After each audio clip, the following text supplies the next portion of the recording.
That's good. Oh, Mrs. Hudson, what are you looking for?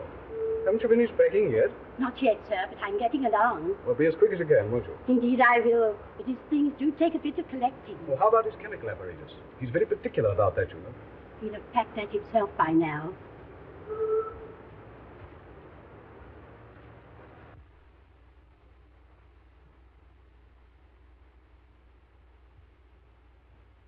Really, Holmes, this is too bad of you. Do you realize that my wife and the rest of the furniture will be here at any moment?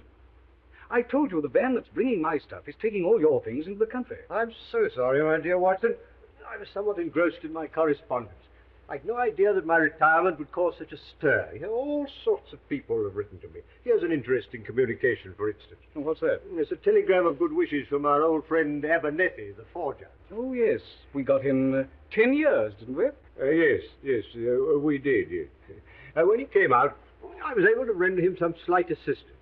You know, I'm not sure, my dear Watson, that of all the kindly messages I've received, even from the most exalted persons, that this is not the most gratifying. Well, I don't suppose they're all regrets at your retirement. I imagine there are quite a number of people who'll be immensely relieved. Undoubtedly, my dear Watson. Chief among them, another old friend, Professor Moriarty. Oh, Moriarty.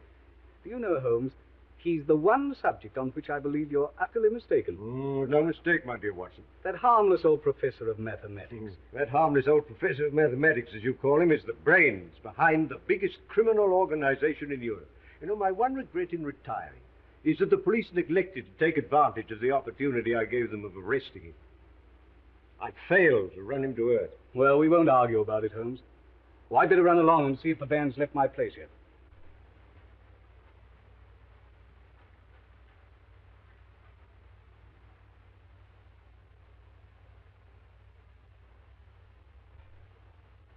Excuse me, Mr. Holmes. There's a gentleman outside. Wants to see you very particular. Oh? What's the gentleman like? Well, he's an old gentleman and very tall. Ask him to come up. Yes, sir. Another well-wisher.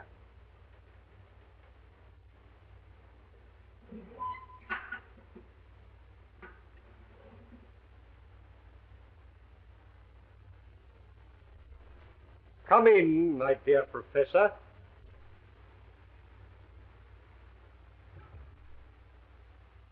May I point out, Mr. Holmes, that it is a very dangerous habit to finger a loaded revolver in the pocket of one's dressing gown? It's a slight precaution, Professor.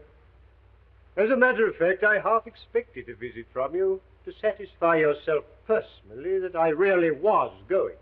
Your perception, as usual, does you credit, Mr. Holmes.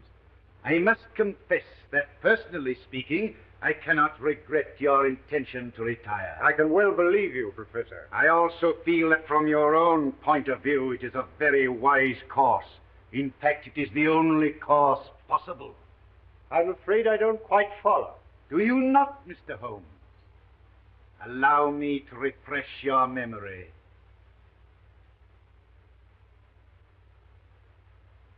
Listen, Mr. Holmes. On the 4th of January last, you crossed my path. On the 23rd, you incommoded me. By the middle of February, I was very much inconvenienced by you. And at the end of March, I was seriously hampered in my plans. The situation, in fact, had become an impossible one. That was my intention. Mr. Holmes, it has been an intellectual treat to cross swords with you. And I say unaffectedly, it would have been a great grief to me to have been forced to take any extreme measures. Danger happens to be part of my trade, Professor. Danger? It isn't a question of danger, but of inevitable destruction. Therefore, I say again, you are wise to retire. When you once get to the country, take my advice and stay there. And suppose I should reconsider my decision? You have my warning. I wish you a pleasant and permanent retirement.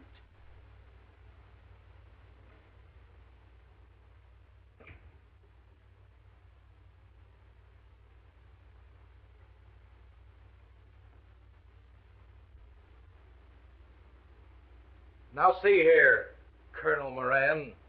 How much longer have I got to wait? Where is this Mr. Moriarty? He's received your message, and he'll see you as soon as it's convenient to him. Damn it, I've been waiting here for 3/4 of an hour. Who the devil does he think he is? If I may give you a word of advice, Mr. Balding, I should moderate your tone a little when you meet the professor. Is that so? Hey, you! Wait a minute! What devil's trick's this? No devil's trick. I only wanted to prevent your going before I had spoken to you. And who gave you the right to turn the key at me, huh? We needn't discuss that matter. I understand you have a proposition to make to me. Maybe I have. And maybe I'll change my mind. Why they kept me wait? I speak to people when I choose, Mr. Balding. Not to me, you don't. Unlock that door. Sit down. I said open that door. Sit down.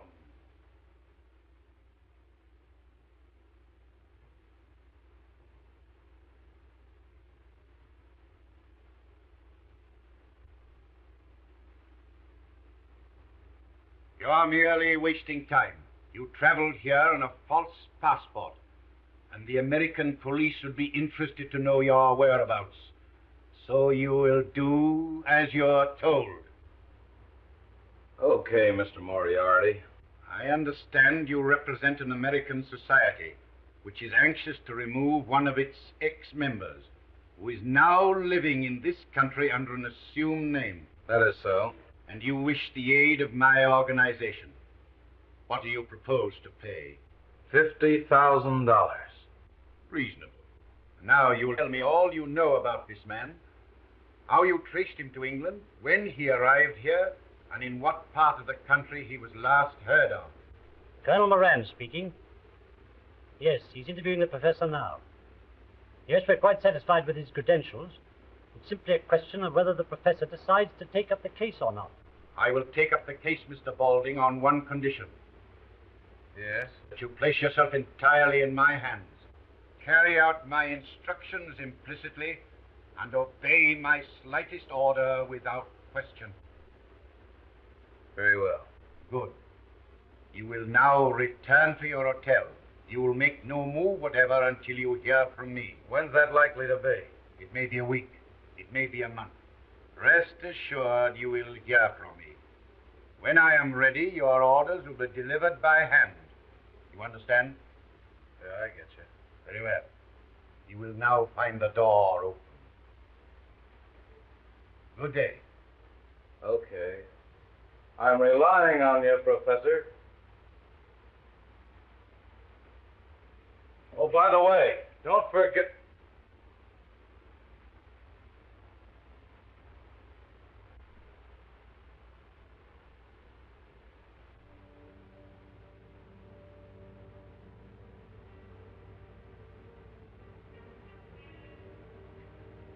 Going downstairs again, darling? Yeah, I left my glasses in the study. You gonna read them? Yeah, for a little. I don't feel I'm going to sleep. You've been dreadfully nervy all day, dear. Is anything wrong? No, dear, nothing. I just don't feel I'm going to sleep, that's all. I see.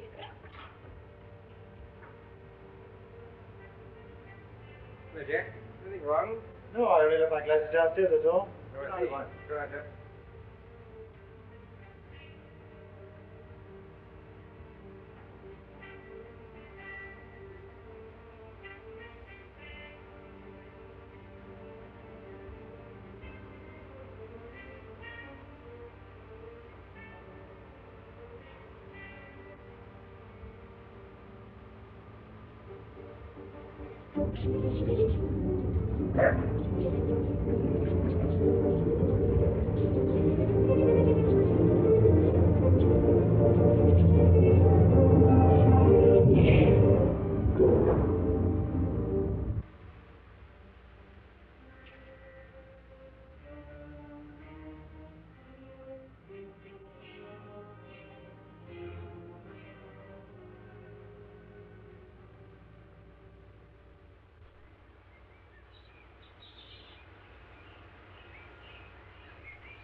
Excuse me, Mr. Holmes.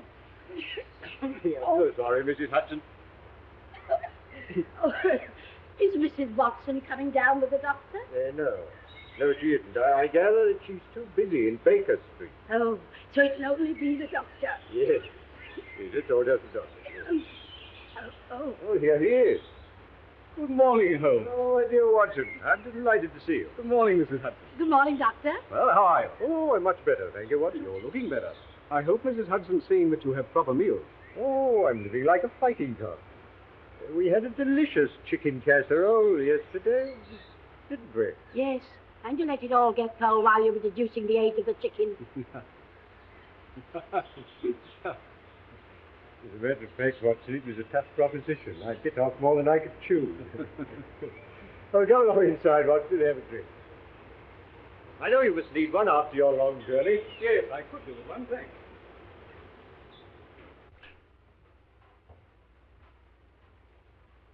Oh, this is very nice, Holmes. You'll help yourself, Watson. Thanks. It's sulfuric acid. You're developing a curious sense of humor, Watson. So, out over there. Well, you settled in comfortably in Baker Street? As far as I can see, we are, but Mrs. Watson doesn't seem to think so. No. No, you've been moving things about a bit. Yes. You moved your shaving mirror over to the fireplace. Yes, that's right. My wife has a dressing table where we used to have. How did you know? My dear Watson, you're a man of precise habits and considerable regard for your personal appearance. It is observed that whilst the right-hand side of your face is closely shaved, the further we get to the left, the more careless your shaving appears, till we come to the angle of the jaw where it is positively slovenly. I deduce, therefore, that you placed your shaving mirror where the light strikes on the right side of the face. The bed must obviously be across the end of the room, therefore the fireplace is the only place left which could produce that result. Amazing, Holmes. Elementary, my dear Watson. Elementary. Oh, by the way, I've got a letter for you. Oh, well, thanks very much. Hello. This is interesting. No? It is a letter from Porlock. Well, who's Porlock? Well, it's rather difficult to say. It's a gentleman of many aliases. It wouldn't be of any importance except for the steam artist. A link in the chain. It's a good way down the chain. Not a very good link.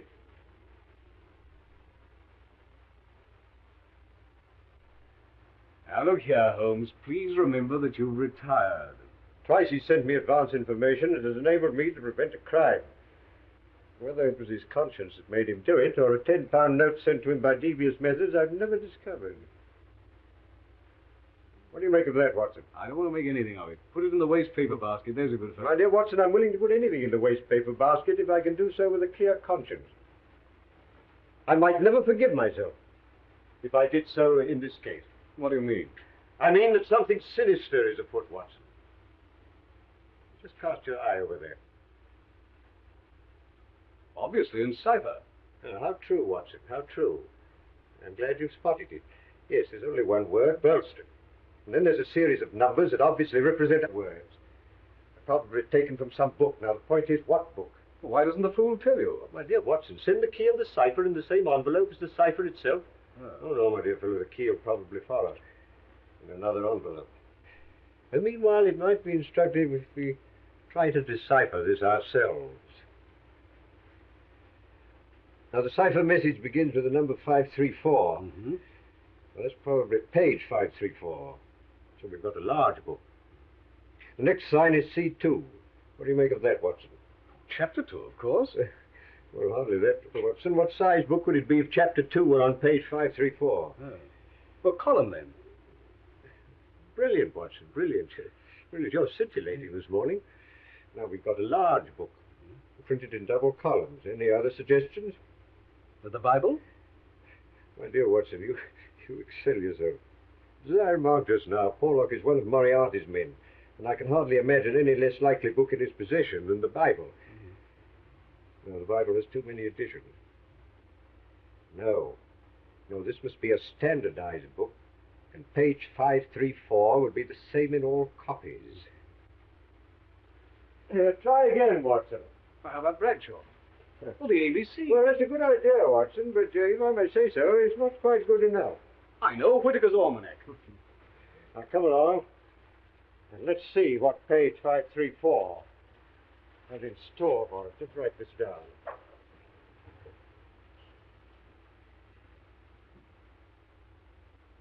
Danger? Good, Watson, good. You got that down? Yes. Capital. Owner, Burlston Castle. So what's it mean? It means, Watson, that some devilry is brewing against the owner of Burlston Castle. Excuse me, Mr. Holmes. It's Inspector Lestrade. Oh, Morning, gentlemen. Morning, Lestrade. I told him he wasn't to come worrying Mr. Holmes, but he said he'd arrest me if I didn't let him in. That's all right, Mrs. Hudson. That's all right. You understand, Inspector, that Mr. Holmes is retired. You're not going to drag him up to London. Oh, no, sir, I wasn't thinking of doing that. I called in to ask Mr. Holmes if he'd be good enough. Burlston? Oh, what's this, Mr. Holmes? This is magic. That's a cipher that Watson has just solved. Well, what's the matter, Inspector? Matter only that Mr. Douglas of Burlstone Castle was horribly murdered last night. What? Shot. Face completely blown away. So Porlock's message came too late. Porlock? Who's Porlock? And how can he prophesy murders? Camberwell postmark. Well, that doesn't tell us much. It tells you as much as you'll ever know, Inspector. I used to send him money to the Camberwell post office. Didn't you find out who called for it? No. No, I promised not to try and trace him. I gather he was of a rather shy, no, not to say retiring disposition. Oh, we can't waste any more time. Will you come over to Burlstone with me, Mr. Holmes? On the way, I'll tell you all I know. We're not going far, then. About 20 miles. You'll be back for lunch. I forbid it. I'd sooner go myself than let you go. Excitement's bad for you. I appeal to you, Inspector. He really ought not to go. My dear Watson, I appreciate your thought of it. I wouldn't dream of going if I were not convinced that Moriarty is behind all this. Not your Professor Moriarty? Yes, Lestrade, Professor Moriarty. My dear Mr. Holmes, you're beginning to see his hand in everything. Porlock is one of Moriarty's men. Now, look here, Lestrade, I'll bet you my new beehive to your old bowler hat that you'll find that Moriarty's behind this Burlston affair. All right, I'll take you. Good.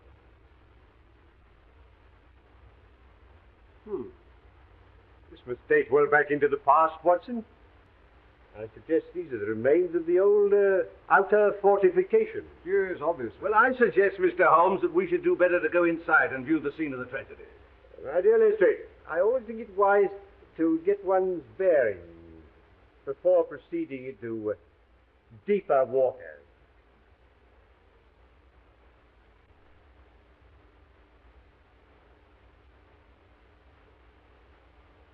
Lestrade, I observe that this moat has only recently been filled with water. Oh? How on earth do you know that, Holmes? My dear Watson, what kind of a tree is it that comes to maturity and blossoms in water? No. This water is a recent addition. Makes it much more difficult to get out of the window. Yes, Watson. Or to get in. Possibly Mr. Douglas anticipated this crime. Inspector Griffiths. This is Mr. Sherlock Holmes. How do you do, sir? How do you do? Oh, this is my friend, Dr. Watson. How do you do? Well, shall we get in? By all means, Inspector.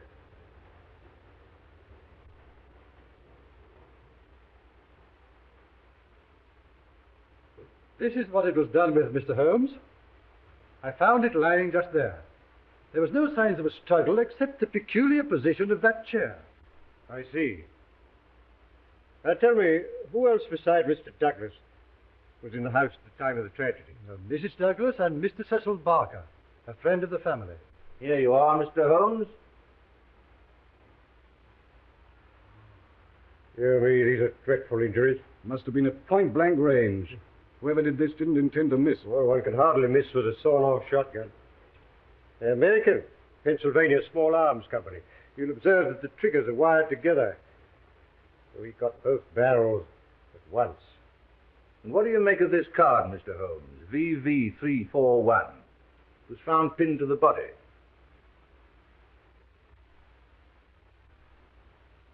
Rough cardboard.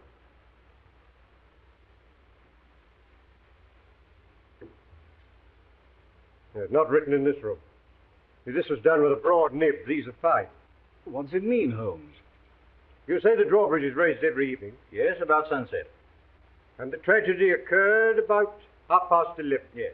Obviously suicide. We thought that at first, sir, till someone pointed out this. What is it?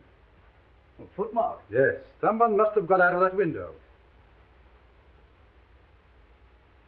Who pointed this out? Mr. Barker, sir. Oh. Blood. Yes, his shoes must have been covered in blood from the state of the room. He undoubtedly swam the moat. Oh, hardly. It's not more than 3 feet deep anywhere. Oh. You've observed, of course, that someone has been hiding here. Hmm? There are distinct marks of muddy boots.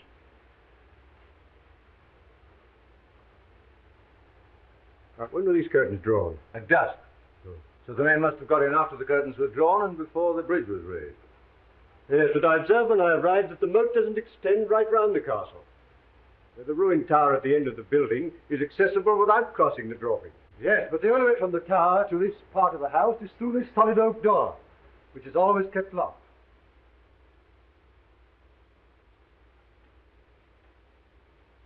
Is it? By Jove, Holmes. It doesn't seem to be locked now, does it? Well, that's funny. I always understood. Yes, we'll return to that later. Meanwhile, I must ask you to make no reference whatever to it. Now I think we'll have another look at the body. Oh, and I should like to have a word with that Mr. Cecil Barker. Very good, sir.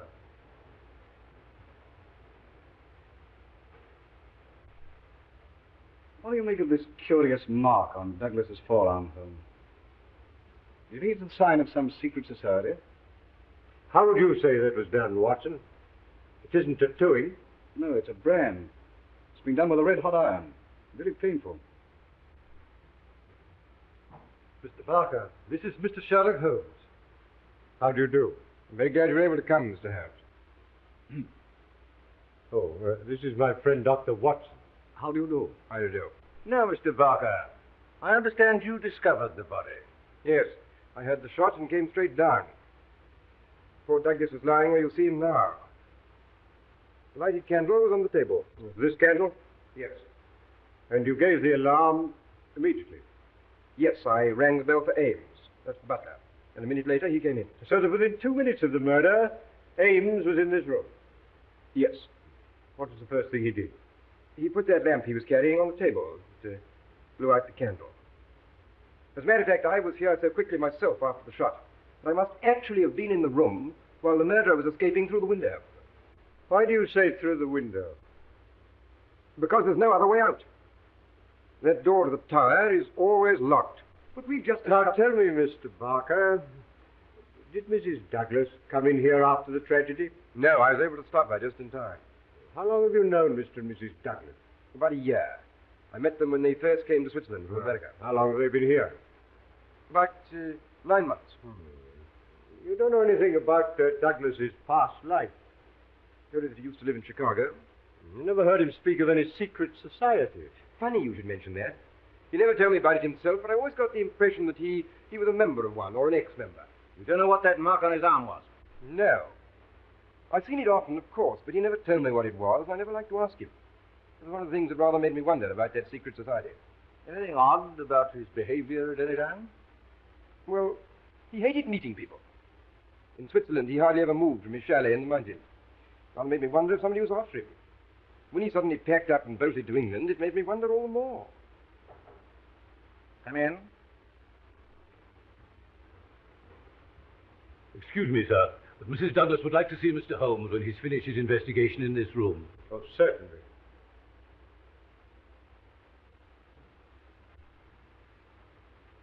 Mr. Barker, would you be good enough to tell Mrs. Douglas that I'll be with her in a minute? Oh, Ames? Yes, sir. As you're here, you may as well answer a few questions. Very good, sir. Regarding the tragedy, did you hear the report of the gun? No, sir. You know what these old houses are. Walls are a mile thick. Now, Ames, Yes, sir. when you entered the room, this candle was alight, I understand. Yes, sir. Where would Mr. Douglas have got it from? His bedroom, sir. Oh. I had orders to see that one was always on his bedside table. And you put this one there yourself? Yes, sir. I remember he told me his old one had burned right down, so I put in a new one. Oh, it was a new one? Yes, sir. It hasn't been relit since the tragedy. No, sir. I'll vouch for that, sir. Ah.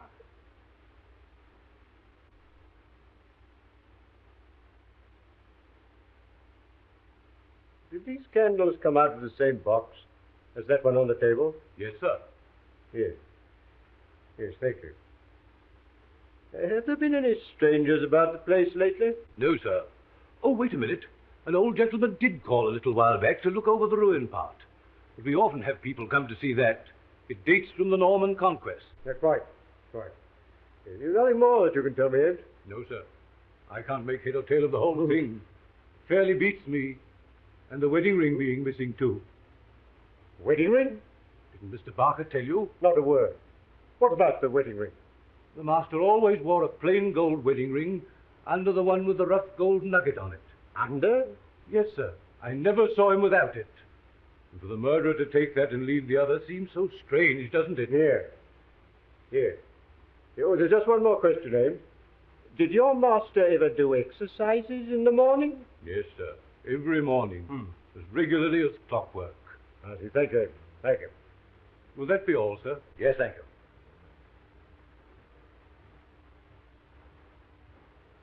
Well, Mr. Holmes, the most important point so far is that obviously this has something to do with the secret society. On the contrary, my dear Lestrade, I suggest that the most important point so far is that Mr. Douglas did exercises every morning. You can't be serious, Mr. Holmes. Mark you, I don't mind you asking all these questions about exercises and candles, but I can't see how they help to clear up what we're investigating. I suppose, Lestrade, you're quite clear in your mind what you are investigating. The murder of Mr. Douglas, of course. Capital. Capital. I've told Mrs. Douglas that Mr. Holmes will see her. Thank you. Now, I'd like to ask you one or two questions, if you don't mind. With pleasure. Did you know Mrs. Douglas before her marriage? No. But you've seen a good deal of her since. What are you suggesting?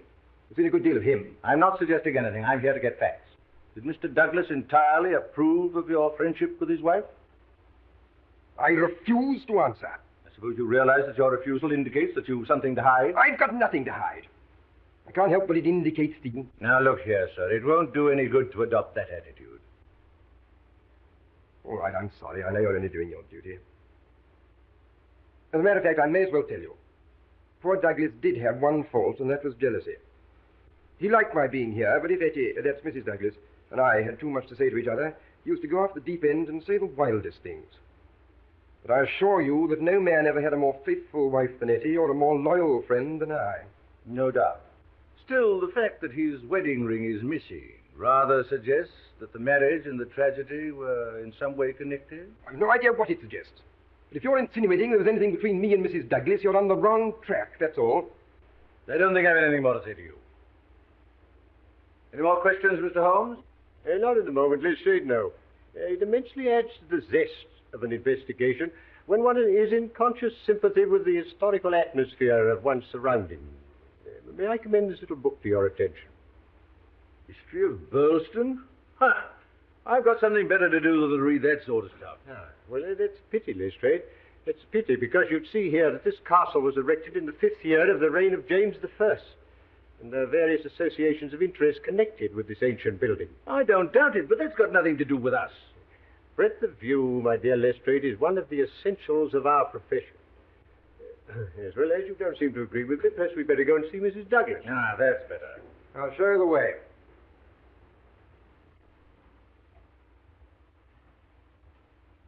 You can remove the body. Very good, sir.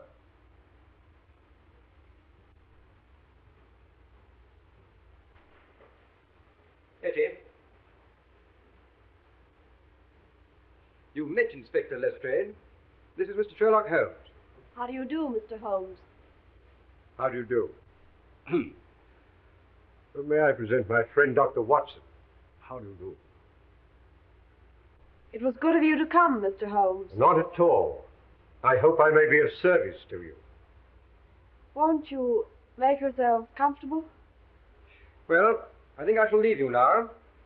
If you want me, I shall be in the garden.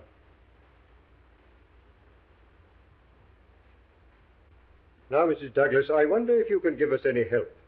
I wish I could. But I didn't see the tragedy. So I understand, but you heard the shot. Now, how long after that were you stopped on the stairs by Mr. Barker? A couple of minutes. I just had to put on a wrap and some slippers. How long had your husband been downstairs before you heard the shot? 2 or 3 minutes. Not more than 5. Where were you married, Mrs. Douglas? In New York.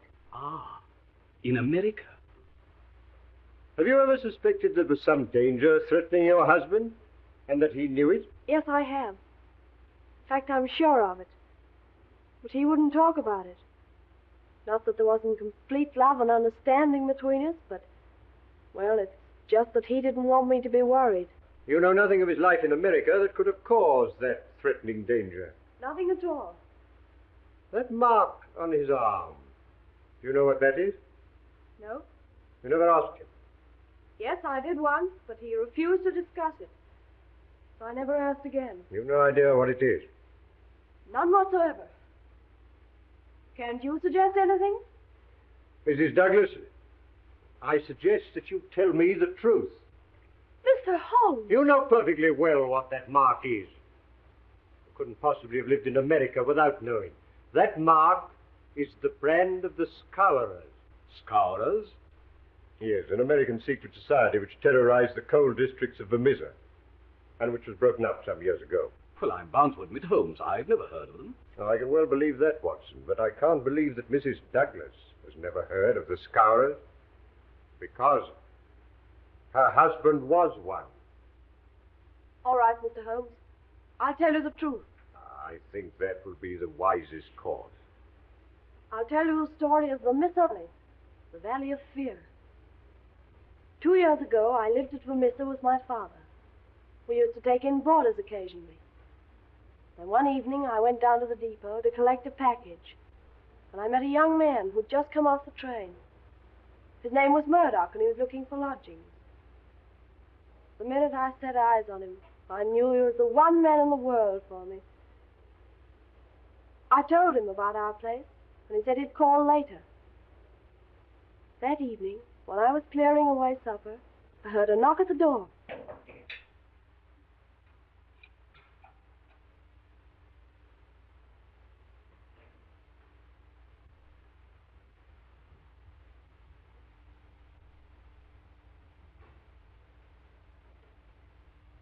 So you've turned up, Mr. Murdoch. I sure have. I kind of make it a habit to keep my word.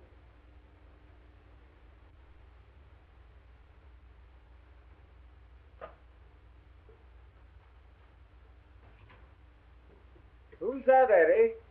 Someone to see you about a room, Dad. Etty, so that's your name, is it? Mine's Jack. This is Mr. Murdoch. He wants to board with us. Well, it'll suit me fine. Well, take your things off. Thanks. I dare say we can fix it. $20 a month for the terms. Well, that's all right for me. I better give you my first month. Okay. Will you come into the sitting room? Yeah, surely.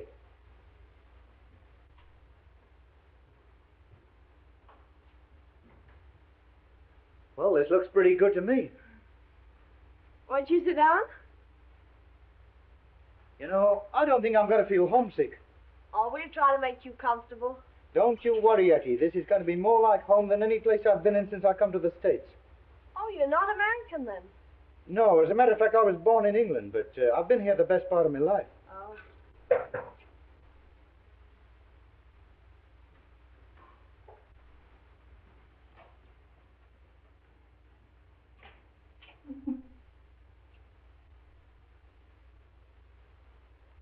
Why, hello, Ted. I didn't expect you so early. Yeah, so it seems. Who's the boyfriend? Our new boarder, Mr. Murdoch. This is Ted Balding. Well, Mr. Boarder, I suppose you figure you got things fixed up pretty good here, eh? Yeah, that's the idea. Any objection? No. Come here. Come on, get a move on. that I've been a boarder myself, so I'll put you wise. Eddie belongs to me. She's sweet on me. Get me? Well, there's no accounting for taste. So you're one of these fresh guys, eh? Well, don't get fresh with me, that's all. Ted, please. Jack didn't mean anything. So it's Jack, is it? It's come to that already, eh? I think if you were to leave us alone, Etty, we might get this thing straightened out. Listen, I know how to get this thing straightened out. You know what that means? No, and I don't care. Well, you can take it from me, you will. I'll be here tomorrow night, and I'll expect to find you gone. I wouldn't bet on that if I were you.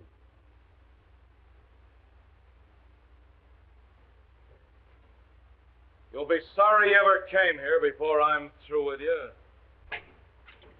Get out. Why, you're not going, Ted?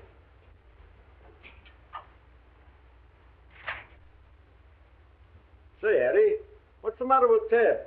Oh, he's sore of Mr. Murdoch being our new boarder.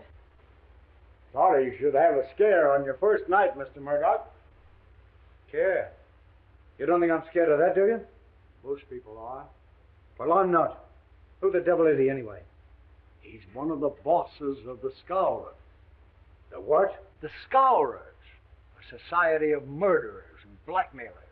The ancient order of freemen, they call themselves. Oh, baloney. The freemen are to be found in every town in the States. It's a society for charity and good fellowship. Not here, it ain't. It's just a murder gang. Well, then why don't they bring them to justice? Tell me that. Because no one dares give evidence against them. Juries don't dare to convict. The judge has to do as he's told, and the police are all square. Say, you're just trying to kid me. I don't believe a word of it. Aren't there 50 murders to prove it? Is there a man or woman in the valley who doesn't believe it? Well, you don't scare me. You see, you don't know me. And you don't know McGinty and his gang. McGinty, eh? That's queer. I've got a date with that guy this evening. McGinty? What do you got to do with McGinty? Well, I've got to report to him. You see, I happen to be a freeman myself. What? What? You a freeman? Then you don't stay here another minute. Here's your $20 back. I wouldn't have you for $100 a week. But you can't turn them out now. Oh, can't I? I'm telling you, I got no use for these freemen. It's bad enough to have one hang around Eddie. I'm not going to have another for a boarder. You get out of here tonight. Well, tomorrow morning.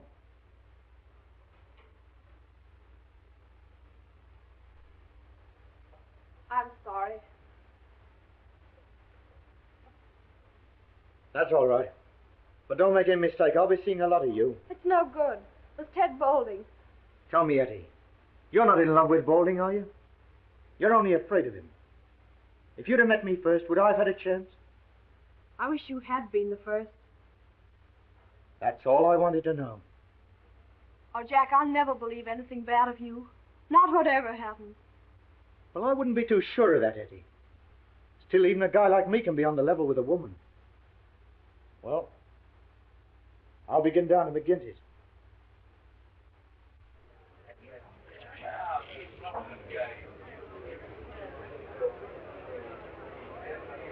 Whiskey. Well, stranger, I don't seem to call your face to mind. No, I'm new here, McGinty. Counselor McGinty to you. Well, I'm sorry, Counselor. I was told to come here by Brother Scanlon, Assembly 341 for missing. I drink to your health and our better acquaintance. Oh, it's like that, is it, Mr. Murdoch? I'd have to look a bit closer into this, Mr. Murdoch. We don't take people on trust in these parts. Let's have a little talk in private. Yeah. You mind stepping through that door there?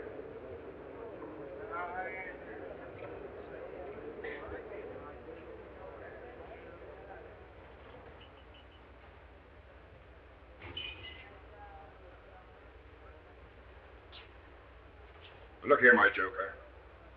If I thought you were playing any games on us, it'd be short script for you. It's a strange sort of welcome for a brother. Where were you initiated?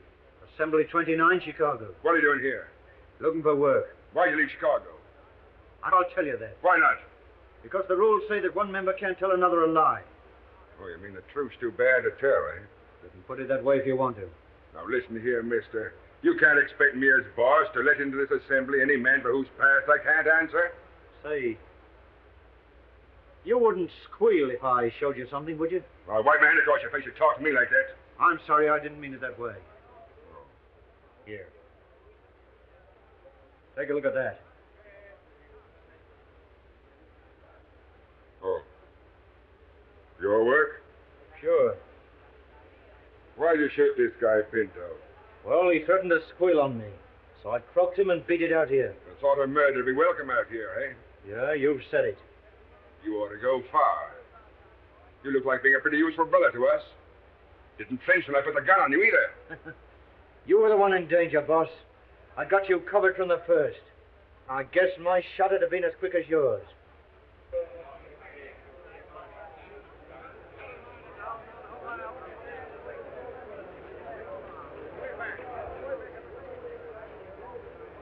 So you got here first, did you? I want to have a word with you about this man. Yeah, you say it right now. I'm here. I'll say it how and when I please. I'm content to leave it to you to judge between us, Counselor. Well, what is it? Well, a young lady. I think she's free to choose for herself. Is she? As between members of the assembly, I should say she was. So that's your ruling, is it? Yes, it is. Were you thinking of disputing it? You'd back a newcomer against me, would you? Well, you're not boss for life, Jack McGinty. And let me tell you this. When it comes to the Bolton... You've been asking for it a long time, Baldy. Now you've got it. I've got nothing against you, boss. All right. Now, we can't have bad blood between brothers. Go along in the bar, and I'll buy you both a drink.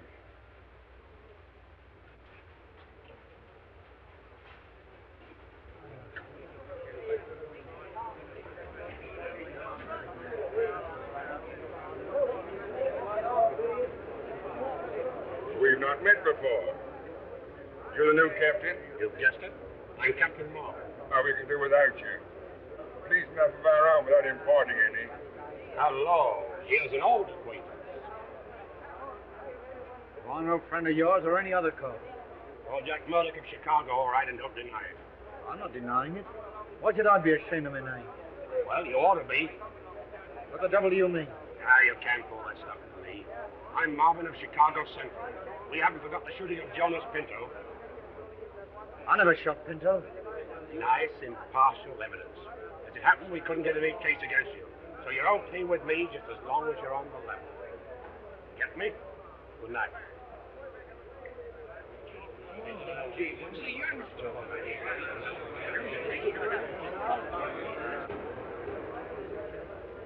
Well, boys, here's a new brother from Chicago.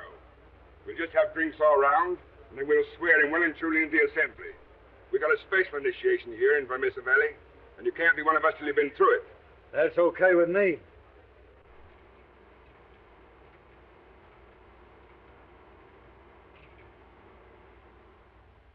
Okay. Brother Murdoch, can you bear pain? As much as anyone, I guess.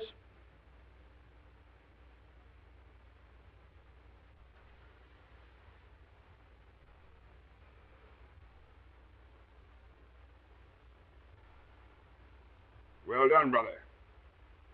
Now, one last word. You'll obey my rulings at all times. And the penalty for breach of faith is inevitable. I understand. Well, boys, we must get to the business of the evening.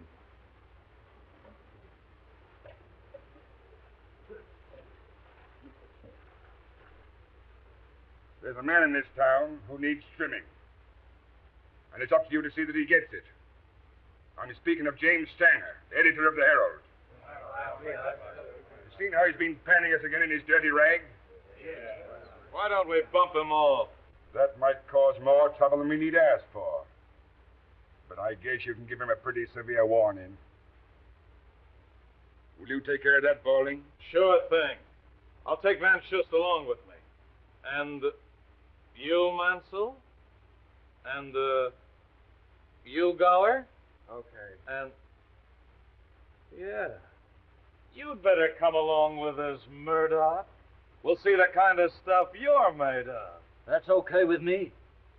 Come on, let's go.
He's as near dead as we want him. Wait, who the hell are you interfering? Stand back or I'll blow your face up. The boss said he wasn't to be killed, didn't he?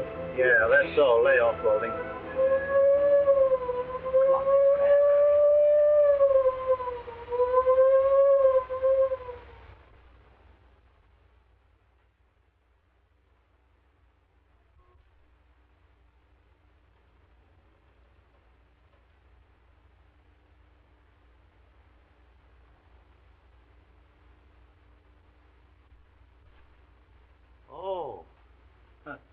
I'm sorry, Counselor. I'm not much of a visitor, Murdoch, but I thought I'd stretch a point in your case. I'm honored. But how'd you know I was here? I only came this morning. It should be enough for you that I do know. It may be enough for most men, but not for me. So you're a queer guy. Scanlon told me, if you must know. Lives here too, so he says. Yeah. Have a drink. Sure.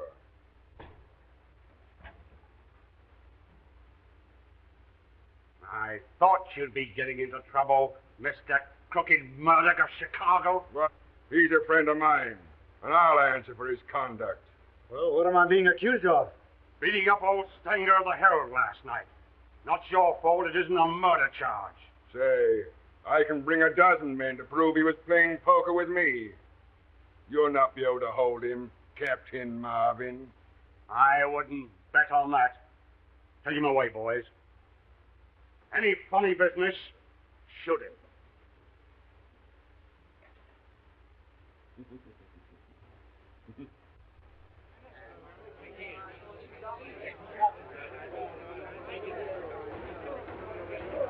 Ordering call. Do you find the prisoner, John Murdoch, guilty or not guilty? Not guilty.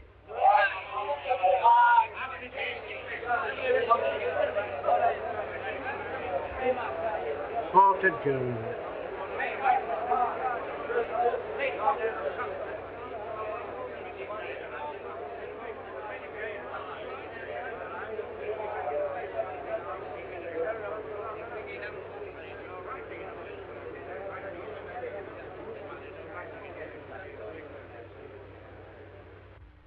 You see? I told you you needn't worry.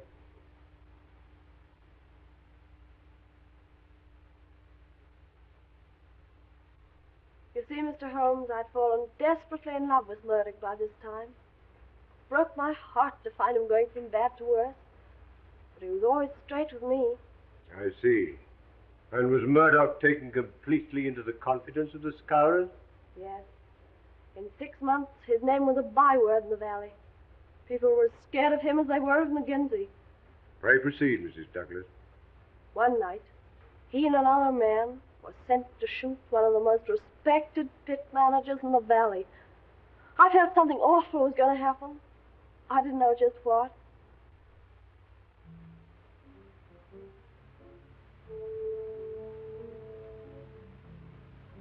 Tell the boys to scram. Okay, boy. Now then, Baldy. As soon as we get this going, you come back to these bushes and cover the door. He's got to come out when he finds a place of light. And where are you going? Don't be a sap. I've got to cover the back, haven't I? Come on, let's go. Okay.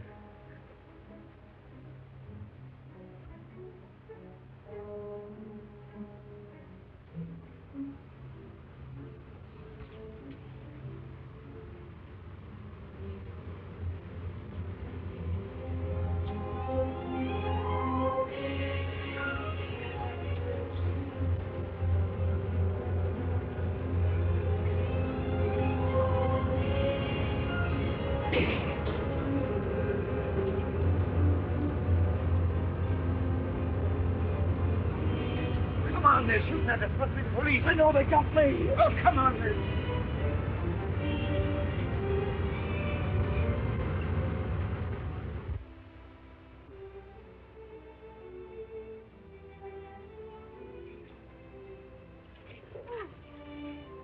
I'm sorry, Eddie. I didn't hear you come in. What's the matter, Jack? Why are you so scared of me?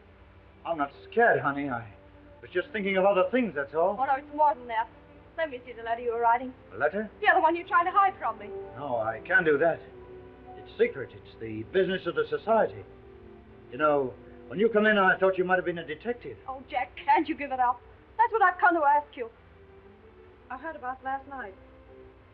Help me get away from this terrible place, this valley of fear. No, I can't do that right now. They'd never let me get away knowing as much about them as I do. Still, maybe in 6 months' time I could find a way. 6 months? Is that a promise? Perhaps 8 months. Anyway, within the year. Oh, darling. You see, I felt happier after his promise. Did he keep his promise? Did you leave in 6 months? It wasn't a matter of months, Mr. Holmes, but hours. That same afternoon, I was just going upstairs when I heard someone come to the door.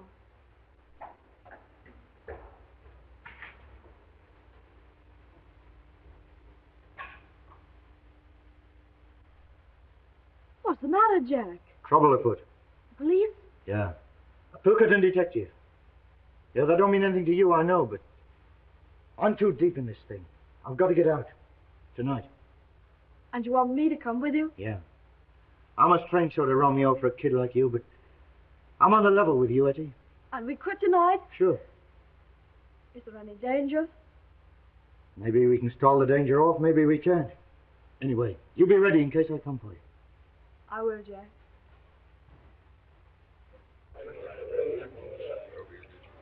Boss, I've got some bad news. What sort of bad news? Well, I can't tell you in public, but let me collect a few of the boys and go into your room and discuss it. Okay, carry on. Olin, Cormac, you go. Gower. Mansell, come into the boss's room, will you? Yeah, and you too, Willoughby. Okay.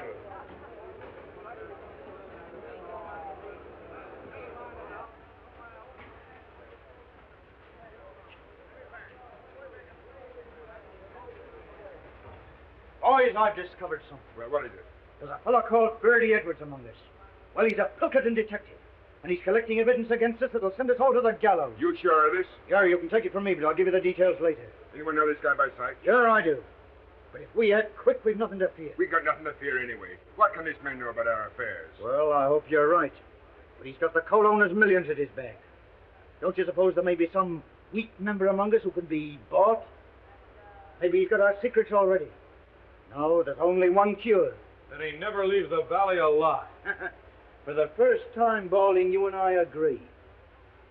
Well, do you want me to handle this, boss? Sure, but you better tell us some more about it. Well, the other day I met a fellow who said he was a pressman. And he offered me good money for inside stories of the Scourers. Although his face was familiar, somehow or other I couldn't place him. I know now that that was Bertie Edwards. I made a few inquiries and found out he was living at a place called Hobson's Patch, under the name of Steve Wilson. Well, we'll just bump him off quick. No, I've got a better plan than that. Well, what is it? I'll go over to Hobson's Patch this afternoon and locate him. I'll tell him I'm a Scourer, and I'll offer him the secret papers of the society for a price. Only as I can't hand them to him in the street, he's got to come to my place to collect them. That'll fetch it. Well? Well, surely you can handle the rest yourself.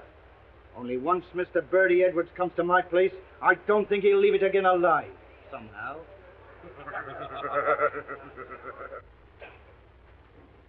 Oh.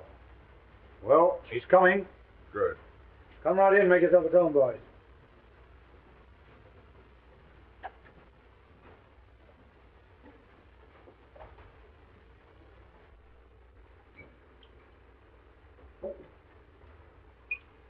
You think he knows much? Well, he's been here 6 weeks. He may have passed on quite a bit, but we'll make him tell us all about it. We'll have the truth out of Mr. Birdie Edwards if you have to cut his heart out to get it. Did he seem to send a trap? No, I got him on the weak point. Told him I'd show him all the papers of the scourers. Well, if we handle it right, they'll never be able to prove a killing. Nobody will see him come up to the house after dark. And I'll lay odds nobody will ever see him leave. Now, here's the plan. You boys all stay here, see? Birdie Edwards will be pretty heavily armed, so we got to take him by surprise. He's going to knock 3 times. I'll go out, open the door, let him come in. I'll leave him in the outer hall while I come in here and get some papers or something and give you the tip. I'll go back, and while he's reading the papers, I'll get the gun off him. Then I'll give a shout, and the sooner you come in, the better. You're the one to handle him. Not one word of warning does he get till Murdoch has his hand on his throat. Okay, man.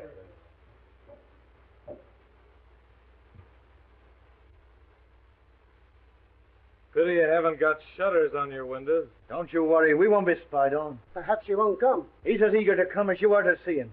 He may be here any minute. Now keep quiet. Not a movement till I give you the sign.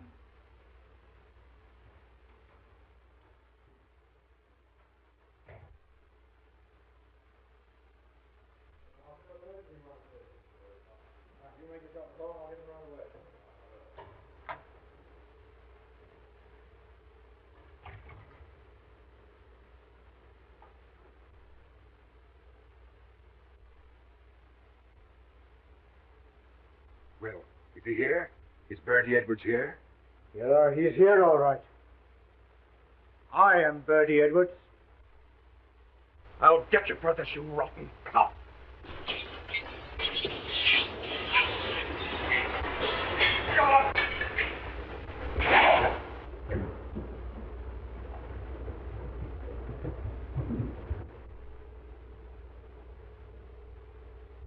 There are 40 armed men around this place, so you can figure out what chance you've got.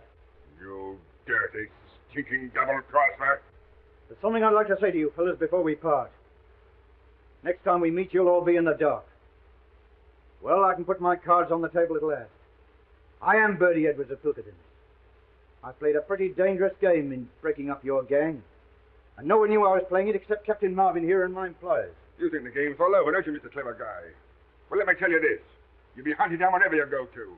The scourers will get you even if you go to China. Yeah? Well, I'll take a chance on that. You all fell for my supposed criminal record just as I thought you would. I've stopped as many crimes as possible. How many times have you fellas been to get your man and found he's gone to someplace else? Well, that was my doing. Yeah, and that was my doing, too. Only I was just too late to save a man's life. But when I found the secret was coming out, well, I got to act quick. And so I'm able to hand over to Captain Marvin the worst gang of murderers this country has ever known. Handpicked by me. I told you when you joined us the penalty for breach of trust is inevitable death. You'll find that's true. Take him away, boys. Well, Birdie, the boss will be pleased. You sure got results. Yeah, but I wouldn't go through all this again for all the money in the States.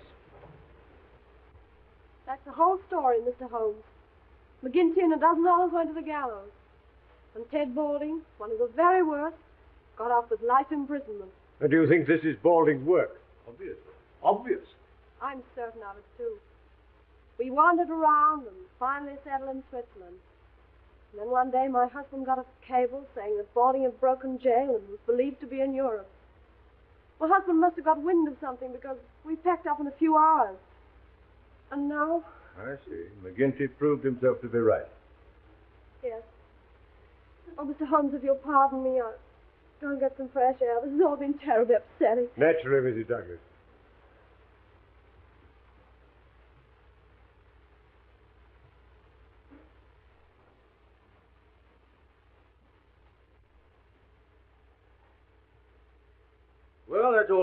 crystal, Mr. Holmes. All we've got to do is to find Balding, and that shouldn't be difficult. Yeah. They may even have got him for now. Well, I'm going to slip over to the station for a few minutes. I suppose you won't be leaving just yet a while. No. With your permission, no, not yet. That's all right. I'm afraid you've lost your beehive, Mr. Holmes. Nevertheless, you'll oblige me by taking care of that bowler hat of yours, Lester.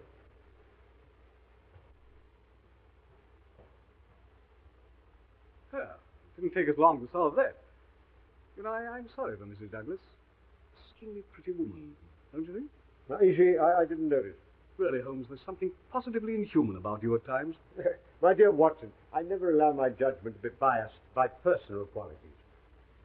I can assure you that the most winning woman I ever knew was hanged for poisoning 3 little children for their insurance money. Oh, I see.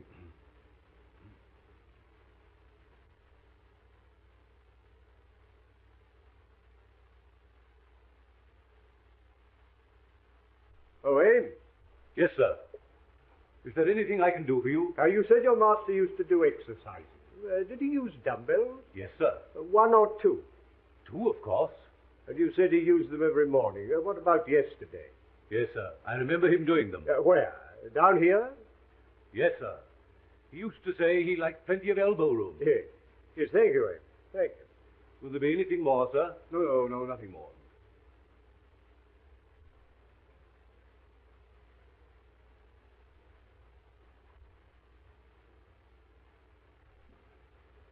Seriously, Holmes, this is all very simple. What's to prevent our going home to lunch? Only that I'm rather concerned about the missing dumbbell, Watson. Dumbbell? Yes. Yes, I'm not referring to the good Lestrade, whom I'm aware has gone to the station, but to the equally solid article used for developing the muscles. One usually looks for them in pairs, my dear Watson. I can only account for one. No, this is by no means a simple case. What complicates it still more is where does Moriarty come in? He doesn't. Balding murdered Douglas, and it's Lestrade's job to find him. My dear Watson, you appear to have forgotten that only this morning we decoded a message from one of Moriarty's men foretelling this tragedy. Oh, yes, of course. Yes, so we did. Well, what's the next step, Holmes? You can lend me your umbrella. Umbrella? Yes. But it's not raining. How true, Watson, how true. Nevertheless, I should like it. You brought the one with the crooked handle, didn't you? Yes, I left it in the hall. But that's a wretched weapon, Holmes. Take my revolver. No, my dear fellow. There's no danger. If there were, I'd ask for your help. No, I'm not thinking of doing any shooting, Watson. Just a little fishing. Fishing? Yes. Yes, I want to see what the moat has to offer us. Oh, I see. Fishing. I'll go and fetch it.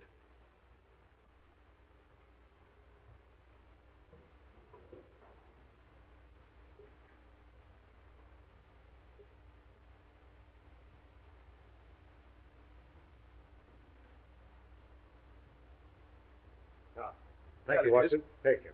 Oh, by the way, where did Mrs. Douglas go when she left us? I saw her from the window.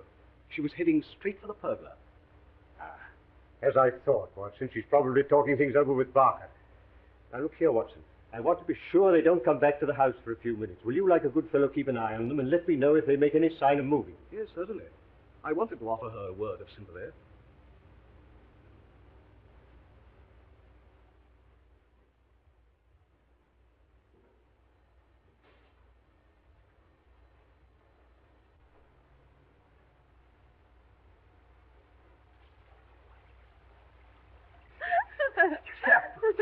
I don't know how I kept my face straight during my examination. Poor Holmes. He's bitten off more than he can chew this time.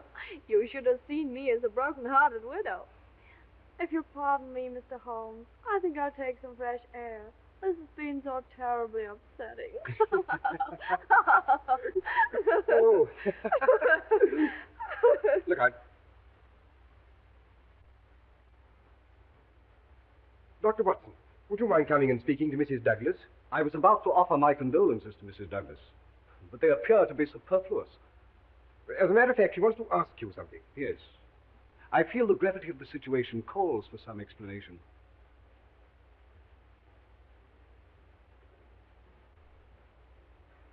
I'm afraid you must have thought my behavior very callous, Dr. Watson. Your behavior is not my business, Mrs. Douglas.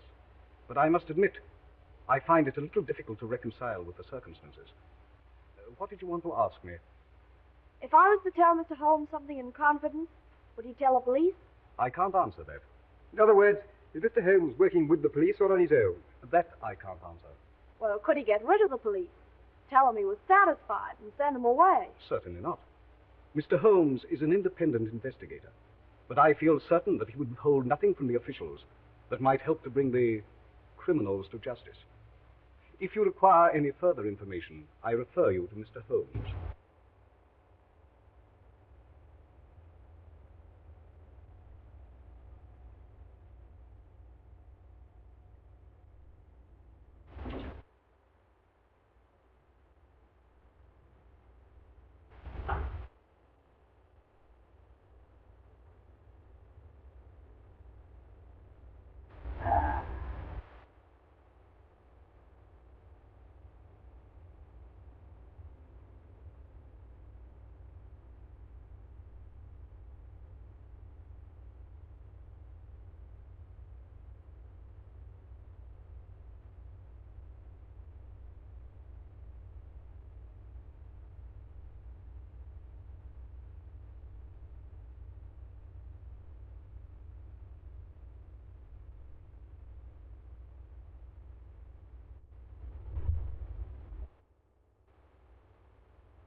I'm bound to admit, Holmes, I agree with you.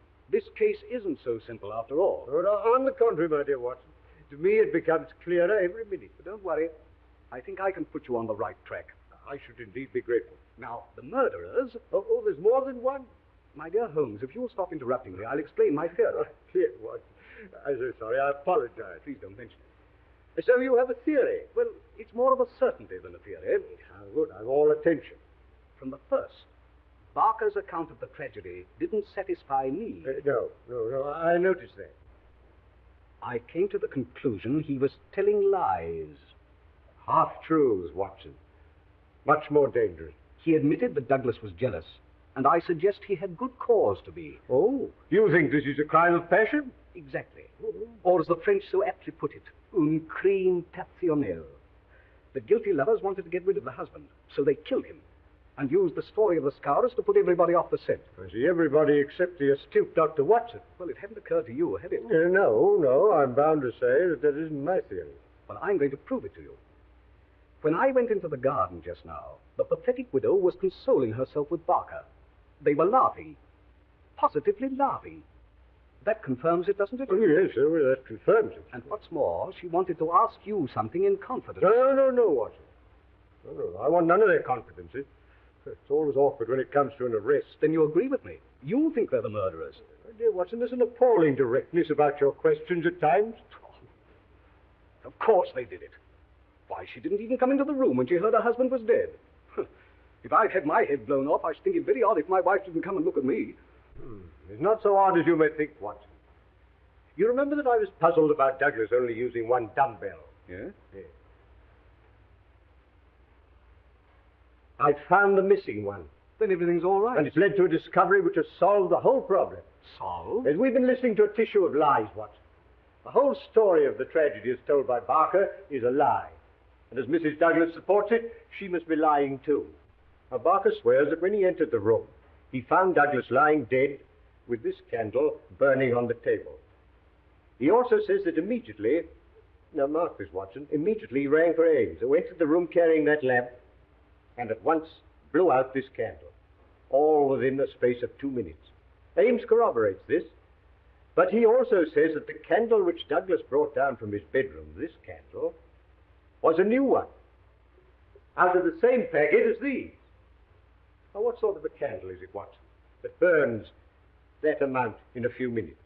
By Jove, Holmes, I believe you've got it. And moreover, if Barker's story were true, the assassin had less than a minute in which to remove 2 rings and replace one. Remember, the wedding ring was under the other one. Pin that card to the body, cross the room, and make good his escape. No, Watson, it's false, every word of it.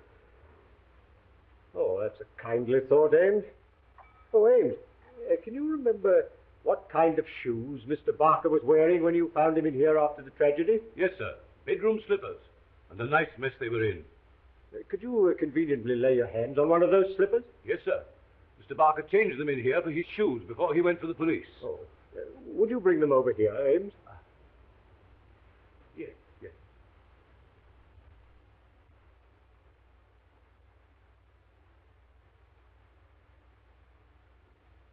Here they are, sir. Thank you, Ames, thank you. You needn't wait.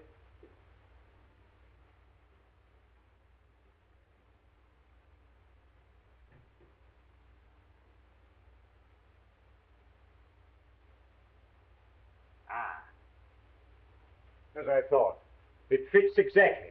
You mean Barker made that mark himself? It's part of this deliberate conspiracy, Watson, to hide the truth. Then why don't you arrest him? And Mrs. Douglas? My dear Watson, if you asked the good Lestrade, I expect he would. No, Watson. These are only small figures in the drama. The principal players you will meet tonight. Where? Here? Through that door. In the ruined tower of 𝙁𝙤𝙡𝙗 Castle. Oh, I see.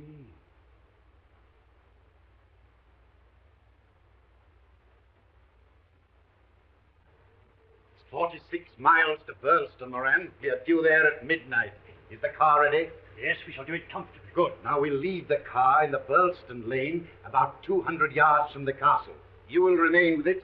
I will go over to the tower and fetch Balding out of his hiding place. I suppose there's no question of your finding it. You won't dare use a light, you know. No question at all. I took my bearings exactly when I examined the place a week ago, made out a plan, and sent it to Balding. It was a stroke of genius on your part, Chief. Not at all, my dear Colonel. The one place the police would never think of looking for Balding is on the premises where Douglas was killed. Had he tried to escape, they would have caught him. As it is, we can quietly spirit him out of the way. Come, Colonel. It's time we made a start.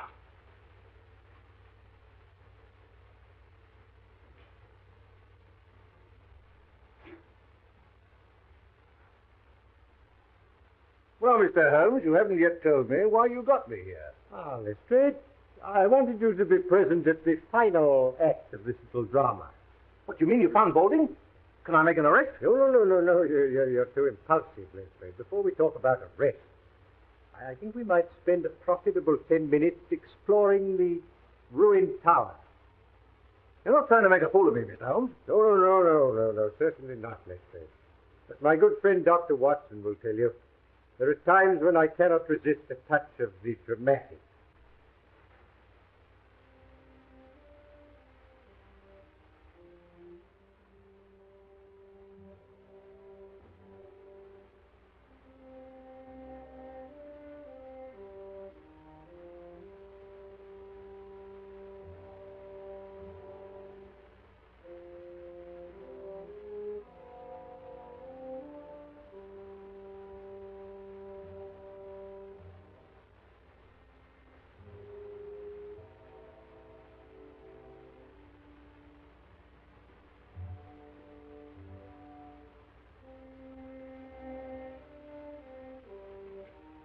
What's the idea, Mr. Holmes?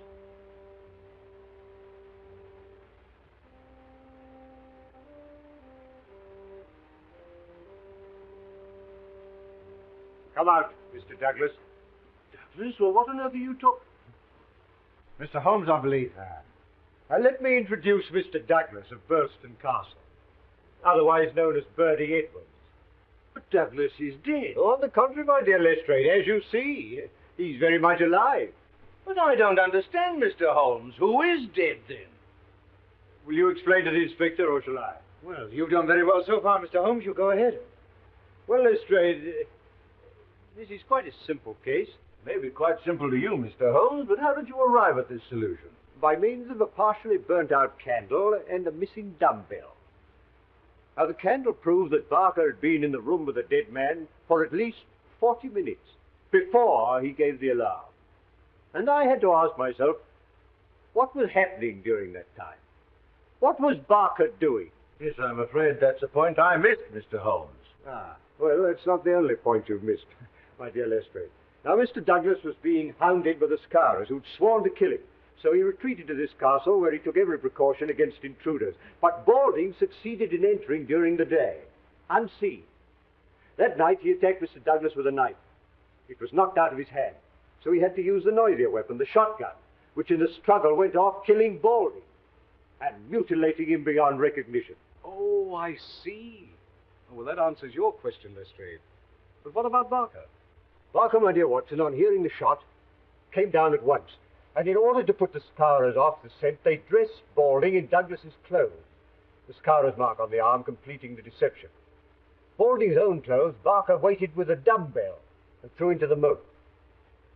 Douglas then got dressed, took some food, and went into hiding. And that's what happened, Watson, while the candle was burning down. You see, Lestrade? Am I right, Mr. Douglas? I can certainly hand it to you, Mr. Holmes. Yes. Yes, you came across one little difficulty, however. When you placed that gold nugget ring on Balding's finger, you intended to place your wedding ring there also, but you couldn't get it off, could you? No.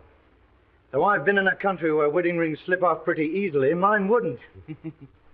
But how did you guess that Mr. Douglas was concealed here? It isn't a question of guessing, my dear Lestrade. The clue was supplied by that interesting little book on Burlston Castle that I once offered you. A clue which was amply confirmed by the equally interesting plan I found in the pocket of Balding's coat. Amazing, Holmes. No, simplicity itself, my dear Watson. Well, now that the case is complete, I suggest we go over to the house and discuss Mr. Douglas's position. No, you're too hasty, Lestrade. I haven't yet introduced you to the principal figure in this drama, the brains behind it all. Not your Professor Moriarty, surely. Moriarty? Well, who's he? My friend Dr. Watson will tell you later. Come, gentlemen, we must lose no time.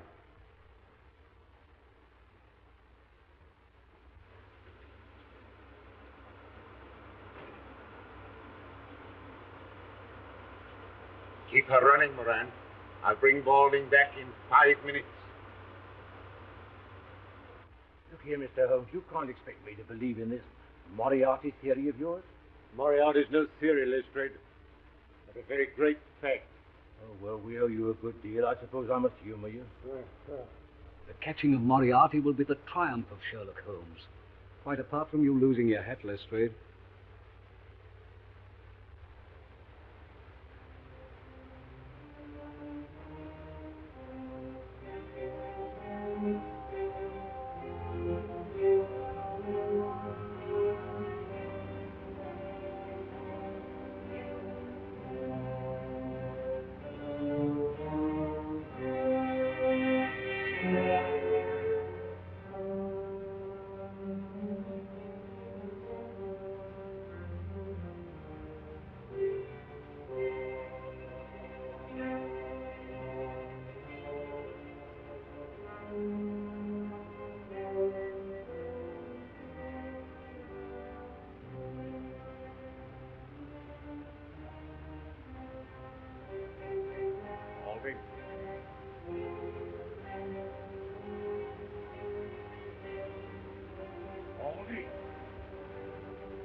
Balding failed to carry out your instructions, Professor. So you're in this, are you, Holmes? Well, I warned you.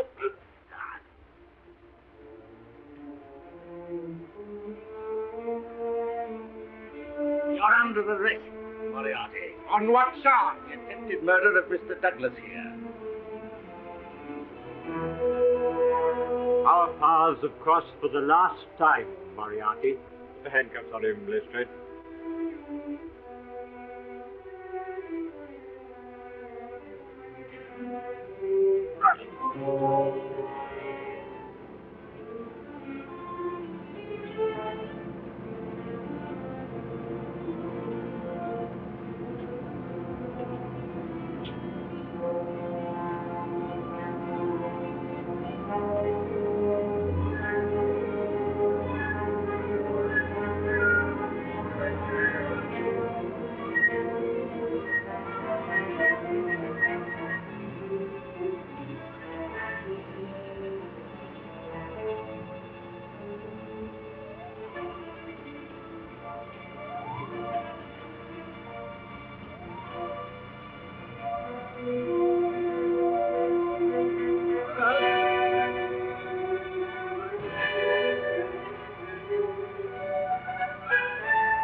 you, Holmes!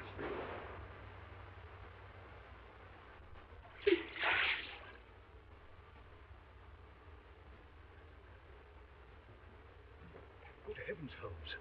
It's a long drop. Yes. Yes, it's rather more than that required by law, I fancy, my dear Watson, but equally effective.